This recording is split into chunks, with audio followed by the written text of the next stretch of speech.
There are truths so raw, they're never spoken aloud, buried under poetry, dressed up in fairy tales. We wrap them in dreams, in hope, in soft illusions. Because if we looked at them directly, everything we believe about love, forever, and what it means to be chosen, might shatter. But sometimes, it's only when everything breaks that we finally start to see clearly. There is one truth in particular, one so sharp, so unforgiving, that most men are not prepared to face. She doesn't love the way you do. Not because she's cold, not because she's deceptive, but because she's built differently, wired for something you were never taught to understand. Her heart follows a rhythm not written by poetry, but by evolution. You dream of eternal connection. You offer all of yourself, fully, vulnerably, believing that love is a sacred bond meant to last. She evaluates, she chooses, she adapts, and not from malice, but instinct. But no one told you that. You grew up believing in the story. The myth where the right woman appears, where love heals all wounds, and if you just give more time, more effort, more of yourself, then you'll be loved just as deeply in return. They told you persistence is noble, that sacrifice proves your worth, that giving everything is romantic. But they didn't tell you the part that matters most, that the love you're offering, unconditional, endless, soul deep, may not be the kind she's even built to return. Schopenhauer saw it clearly, not with bitterness, but with brutal honesty.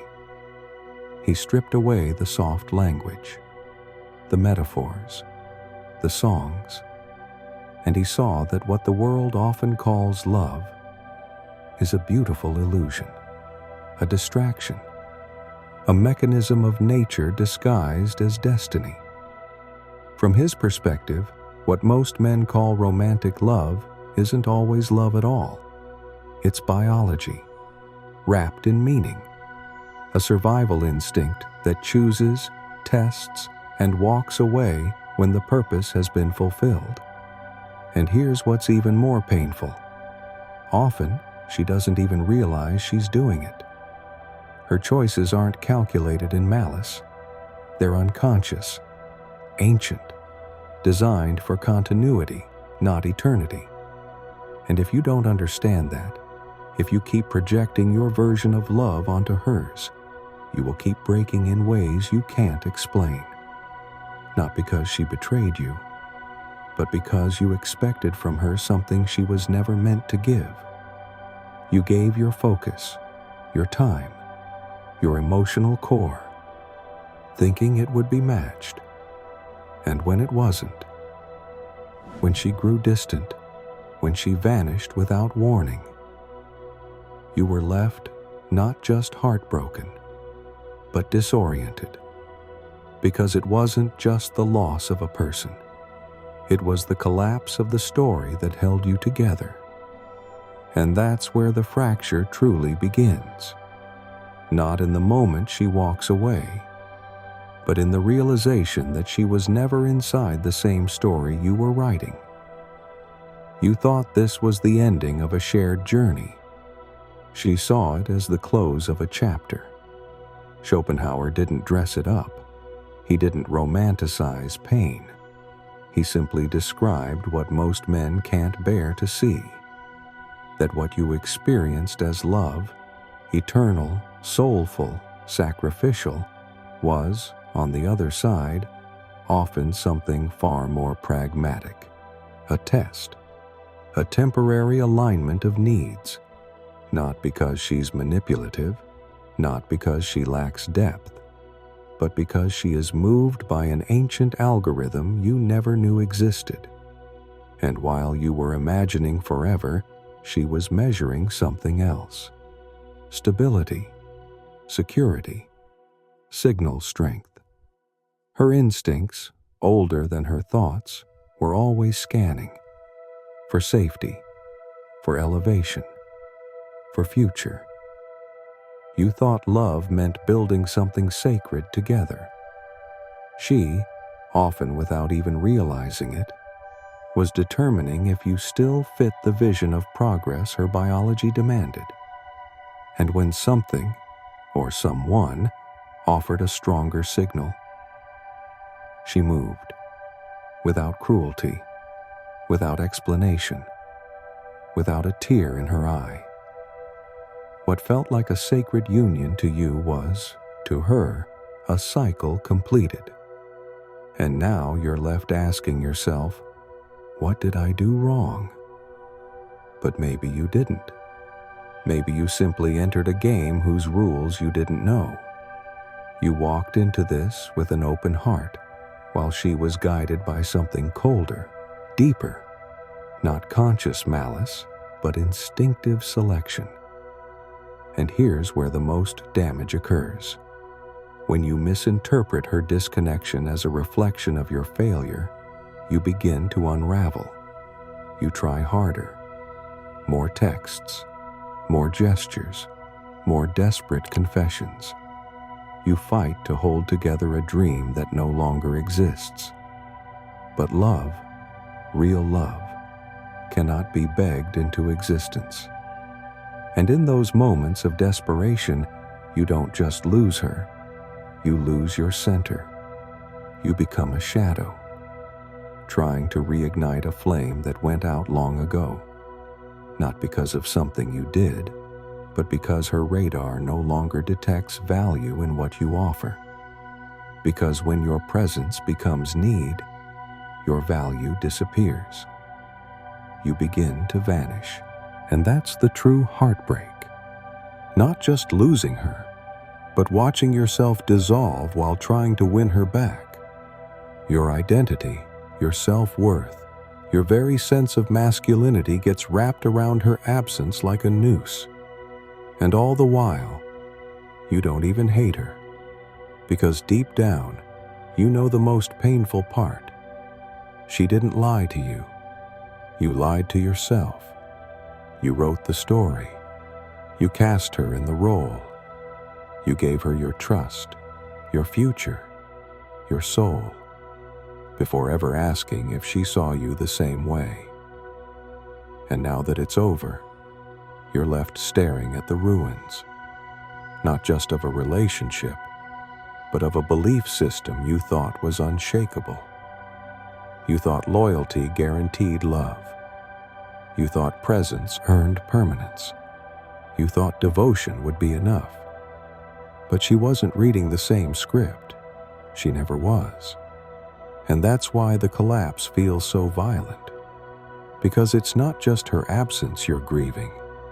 It's the death of who you were inside that dream. The version of you who believed that if you loved purely, selflessly, endlessly, you'd be cherished forever. That man is now staring back at you from a cracked mirror, asking a question that burns more than any breakup ever could. Who am I without her? And that is where the real fall begins.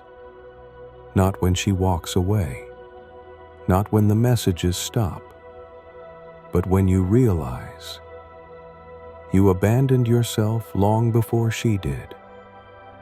You gave up your mission. You dropped your boundaries. You traded your voice for her validation.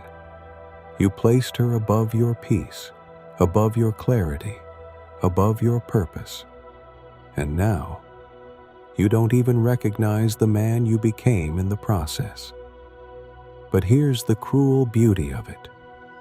That pain, that confusion, that emptiness, that unbearable silence. It isn't your enemy. It's your wake-up call. Schopenhauer never said, "Stop loving." He said, "Start seeing." Start seeing how you gave yourself away piece by piece, in exchange for a story that never belonged to you.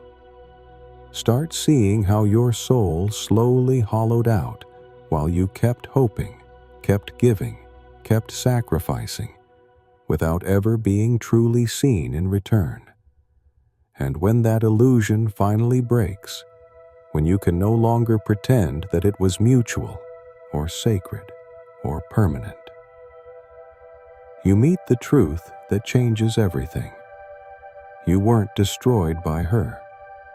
You were destroyed by your own blindness, by your refusal to see love for what it was, by your need to believe in the fantasy, by your fear of being alone with your own worth. And if you can face that, without flinching, without bitterness, without excuses, something powerful begins to shift, something irreversible.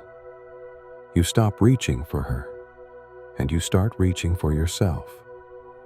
Because here's the paradox. The day you finally break, not from heartbreak, but from illusion, is the day you begin to heal.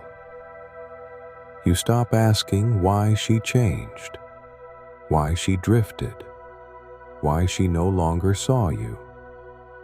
And instead, you start asking the harder question.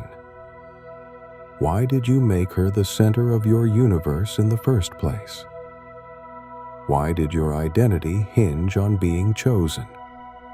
Why did your soul need her to validate its worth? This isn't about blame. It's not about turning pain into resentment. It's about clarity. It's about looking in the mirror and finally seeing what was always there. You gave everything without requiring anything real in return. Not presence, not effort, not mutuality, just her attention, as if her gaze alone made you worthy.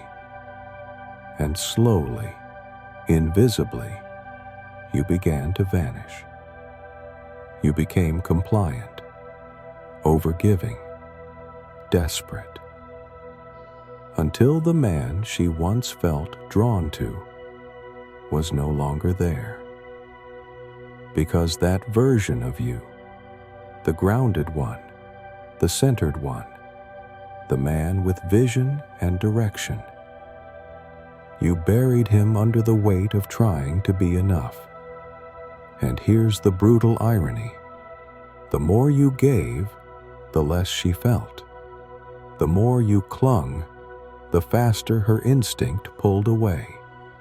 Because her attraction was never to your devotion. It was to your position. And when that position turned into submission, neediness, pleading, the spark died. Not because she's heartless, not because she wanted to hurt you, but because her instinct, ancient and unforgiving, stopped registering value in who you were becoming.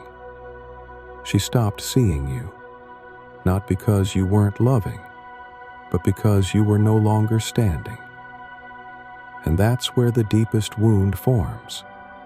When love turns into invisibility, you tried to save it. You fought. You cried. You begged.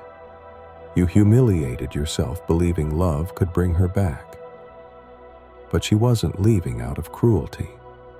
She was simply obeying something older than reason. Her internal radar had shifted, and what once felt safe and strong now felt uncertain and unaligned. So she let go, not in fire, not in fury, but in silence. And that silence was your collapse. You didn't just lose her, you lost your direction, your clarity, your dignity, because your entire sense of self was anchored to someone who was never meant to carry it. And now you're left not with betrayal, but with the far more painful truth. You gave her the script, and she simply stopped reading. But that's not where your story ends. That's where it finally begins. Because when the illusion dies, when the fantasy dissolves, and you're left in the raw silence of reality, that's where something else can be born. Something real. You start to see that she wasn't your enemy. Love wasn't the enemy. The true enemy was the lie. The one you were fed, and the one you kept feeding yourself. The lie that told you love is sacrifice without boundaries. That devotion guarantees reciprocity. That pain is proof of purity. No, real love doesn't demand you disappear. It doesn't ask you to crawl. It doesn't require you to trade your dignity for attention.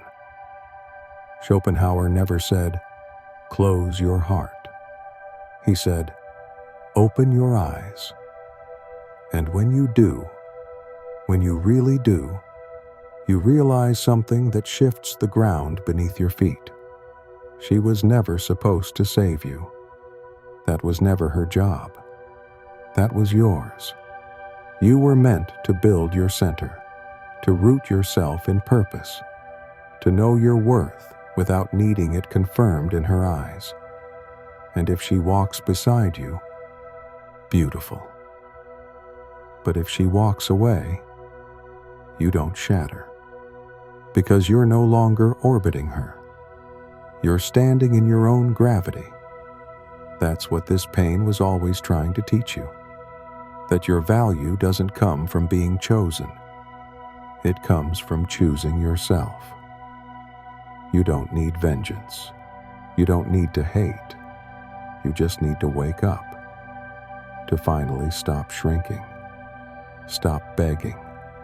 Stop molding yourself into what you think she'll stay for. And start becoming a man she could never define in the first place. Not for her, not to win anyone back, but for the quiet truth of your own soul, because that's what you lost. Not her, but yourself. And that's what you're here to reclaim. Not by building walls, not by becoming cold, but by becoming whole. So when the next chapter begins, you're not looking to be completed. You're already complete. And if someone walks into your world, she enters a kingdom, not a void, because this time you'll remember you are not a phase. You are not a stepping stone.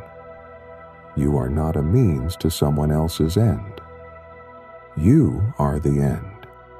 You are the fire. You are the center. So walk with your eyes open, your spine straight, and your soul intact. Not to prove anything, not to perform, but because the moment you stop abandoning yourself is the moment you finally come home.